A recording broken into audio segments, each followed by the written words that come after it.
যেই জায়গায় লেগেছে আমি চাই ওই চুলগুলা নিয়ে আমি আমার কবরের ভিতরে যাব।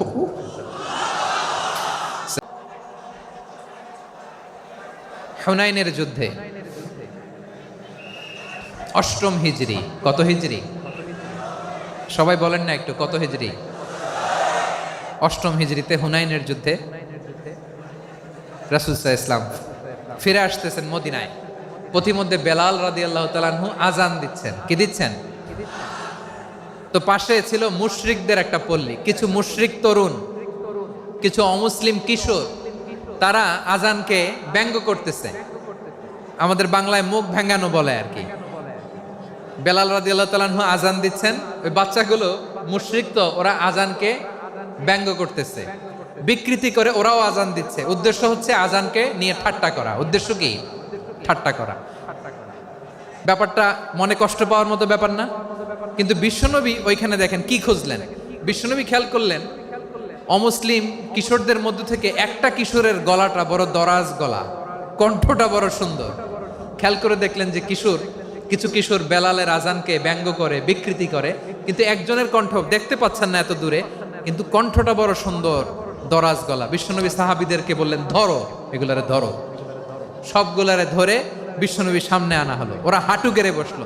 বিশ্বনবী বললেন, তোমাদের মধ্যে কে যেন ব্যঙ্গ করে আজান দিচ্ছিল, তার গলাটা বড় উঁচু, গলার বেসটা বড় মজবুত, মেলোডিয়াস, সুমধুর কণ্ঠ, কে? আবু মাহজুরা বলে, আমার বন্ধুরা সবাই আমার দিকে আঙ্গুল দেখায়, আমি পড়ে গেছি বিপদে। রাসূল সাল্লাল্লাহু আলাইহি ওয়াসাল্লাম বাকি অমুসলিম তরুণদেরকে ছেড়ে দিলেন, বললেন তোমরা যাও। এবার আবু মাহজুরারে পাইছে। আবু মাহজুরার চুলের মধ্যে হাত দিলেন বিশ্বনবী, মাথায় হাত দিয়ে বললেন, এবার আজান দাও দেখি। আবু মাহজুরা বলে, আমি তো আজান দিতে জানি না, কারণ আমি তো বেলালেরটা শুইনা দিছি, আমার তো মুখস্থ নাই, আমি তো আজান দিতে জানি না। বিশ্বনবী বললেন, জানো না? তাহলে আসো আমি তোমারে শিখাই দেই। সুবহানাল্লাহ পড়েন।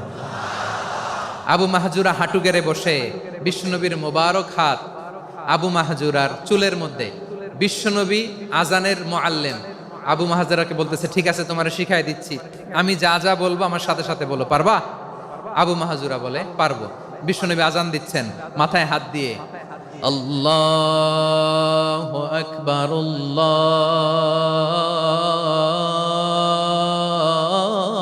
আল্লাহু আকবার। আবু মাহজুরা এই বাক্যটা পড়লেন। বিশ্বনবী দ্বিতীয় বাক্য পড়তে আরম্ভ করলেন, আল্লাহু আকবার,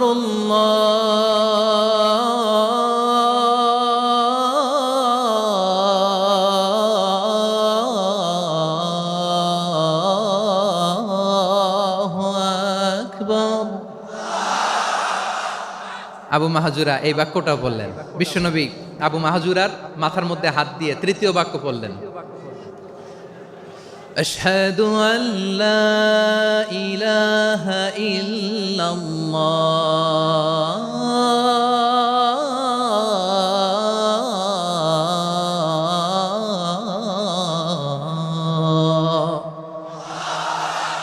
আবু মাহজুরা তৃতীয় বাক্য পড়লেন। বিশ্বনবী একটা বাক্য পরে আবু মাহজুরা পরে, বিশ্বনবী পরে আবু মাহজুরা পরে। আবু মাহজুরা কিন্তু অমুসলিম, মুশরিক। আবু মাহজুরা বলে, এক একটা বাক্য পড়ি আমার কলিজাটা গলে ঠান্ডা হয়ে যায়। এতদিন মোহাম্মদকে গালি দিতাম, এখন মোহাম্মদ আমার মাথায় যখন হাত রাখছে আমার সারা শরীর ঠান্ডা হয়ে গেছে। বিশ্বনবী আজান শিখাচ্ছেন, একটা একটা বাক্য পড়ে আবু মাহজুরাও পড়ে, বিশ্বনবী পড়ে, আবু মাহজুরাও পড়ে। পুরো বাক্যগুলো যখন শেষ, আজান শেষ, আবু মাহজুরাও যখন পুরো আজান পড়লেন, আবু মাহজুরা বললেন, এতদিন মোহাম্মদের চেহারা দেখলে আমার ঘৃণা লাগতো, আজ থেকে মোহাম্মদের চেহারার চেয়ে প্রিয় চেহারা আমার কাছে নাই।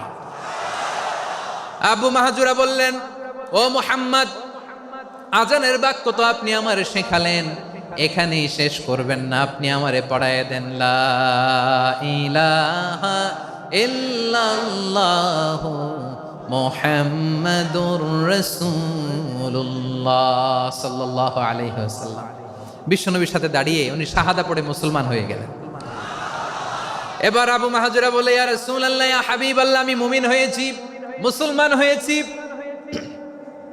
আপনার কাছ থেকে আজান শিখার সৌভাগ্য আমি লাভ করেছি গো নবী। আমার কণ্ঠের বড় তারিফ করেছেন, আপনি আমার আজানকে আপনি পছন্দ করেছেন। একটা জিনিস আপনার কাছে চাই, আপনি আমাকে মক্কার মসজিদুল হারামের মুয়াজ্জিন হিসেবে অ্যাপয়েন্ট করে দেন। বিষ্ণু ইসা ইসলাম বললেন, যাও আবু মাহজুরা, আমি তোমাকে পৃথিবীর শ্রেষ্ঠতম মসজিদ মক্কার মসজিদুল হারামের মুয়াজ্জিন হিসেবে অ্যাপয়েন্ট করে দিলাম। দেখছেন কিভাবে ট্যালেন্ট হান্টিং করতে হয়, কিভাবে হিউম্যান রিসোর্স মানব সম্পদকে ব্যবহার করতে হয়। আসছিল আজানকে ভেঙ্গাইতে, আসছিল কেন? আজানকে ব্যঙ্গ করার জন্য, বিকৃত করার জন্য। আজানকে বিকৃত করতে যে ইসলামের সবচেয়ে শ্রেষ্ঠ মসজিদের মুয়াজ্জিন হয়ে গেল। পড়েন সুবহানাল্লাহ। হযরত আবু মাহজুরা রাদিয়াল্লাহু তাআলা আনহু ওনার এই সুললিত কণ্ঠ ব্যবহার করে মসজিদুল হারামে এত সুন্দর করে আল্লাহু আকবার বলে আজান দিতেন। মানুষগুলোর, মুসল্লিগুলোর, মক্কাবাসীর হৃদয়কে তিনি বিগলিত করে দিতেন। মানুষের হৃদয়কে ঠান্ডা হয়ে যেত। শুধু এখানেই শেষ না আমার যশোরের ভাইয়েরা।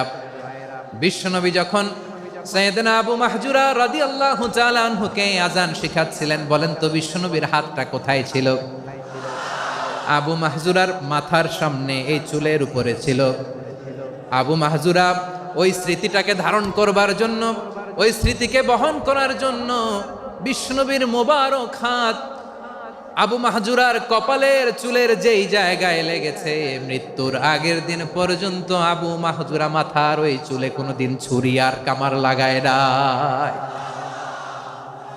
সেখানে কেচি লাগায় নাই, চুলের মধ্যে খুর লাগায় নাই। আবু মাহজুরা ডান দিকের চুল কাটতো, বাম দিকের চুল কাটতো, পেছনের চুল কাটতো, সামনের চুল কাটতো না। আবু মাহজুরা রাদিয়াল্লাহু তাআলা আনহুর সামনের চুলগুলো বড় হতে হতে যখন এত বড় হয়ে যায়, তিনি চুলগুলো পেঁচিয়ে মাথার মধ্যে রাখতেন। তারপরে তিনি পাগড়ি পরতেন। সবাই জিজ্ঞেস করতো, আবু মাহজুরা এটা আবার কেমন স্টাইল? দেখতে তোমারে কি বিদঘুটে লাগে? কেমন অড লাগে? কেমন খারাপ দেখা যায়? মক্কায় এমন কোনো মানুষ তো দেখি নাই, ডানে চুল কাটে, বায়ে চুল কাটে, পেছনে চুল কাটে, সামনে কাটে না। ওরে আবু মাহজুরা, কেমন দেখা যায় তোমারে? তুমি সামনের চুল কাটো না কেন? আবু মাহজুরা বলে, আমি হাঁটু গেড়ে পেয়ারা নবীর সামনে বসেছিলাম, আমার এই মাথার চুলের মধ্যে মুবারক হাত লাগিয়ে বিশ্বনবী নিজে আমাকে আজানের প্রতিটা বাক্য শিক্ষা দিয়েছেন। বিশ্বনবীর মোবারক হাত, পবিত্র হাত আমার মাথার চুলের যেই জায়গায় লেগেছে, আমি চাই ওই চুলগুলা নিয়ে আমি আমার কবরের ভিতরে যাব। সাইয়েদনা আবু মাহজুরা রাদিয়াল্লাহু তাআলা আনহু ইন্তেকালের আগের পর্যন্ত মাথার সামনের চুলগুলা কাটে নাই। মাথার সামনের চুল তিনি কাটেন নাই। সুবহানাল্লাহি বিহামদি। কেমন